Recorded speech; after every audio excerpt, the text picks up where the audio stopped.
সাল্লাম বিন আব্দুল্লাহ বিন Abdul Muttalib Amina বিনতে আব্দ মানাফ এমনি করে এক যুগে অভিবার বলেন যে যুগের মানুষ ছিল সিংহের চাইতে হিংস্র, অজগরের চাইতে বিষাক্ত, শিয়ালের চাইতে ধূর্ত, কুকুরের চাইতে লোভী, শুকরের চাইতে নিকৃষ্ট।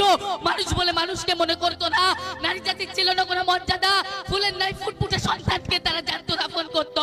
সে যুগের কথা মনে উঠলে নয়ন দিয়ে অশ্রু ঝরে, সে যুগের কথা মনে উঠলে ভাষান হৃদয় টুকরে টুকরে কেঁদে ওঠে। যেন বাক্য পিঞ্জের হাহাকার প্লাবন বয় এই অশান্তির বার্তা দূর করতে নির্যাতিত, লজ্জিত, অপমানিত, দুর্বল মানুষের ভ্রান্তি প্রতীকে দিশারি হয়ে এই কুসংস্কারকে দূর করতে অভিভূত নয় প্রিয় নবী সাল্লাল্লাহু আলাইহি ওয়াসাল্লাম। সুতরাং বিশ্ব নবী সাল্লাল্লাহু আলাইহি ওয়াসাল্লাম আমাদেরকে যে 63 বছর জীবনে গেছে, আমাদেরকে যে আদর্শ দিয়ে গেছে, তা হিন্দু, মুসলিম, শিখ, ফরাসি, ইহুদি, মোট কথা সর্বকালে সর্বযুগে সর্বশ্রেণীর প্রযোজ্য।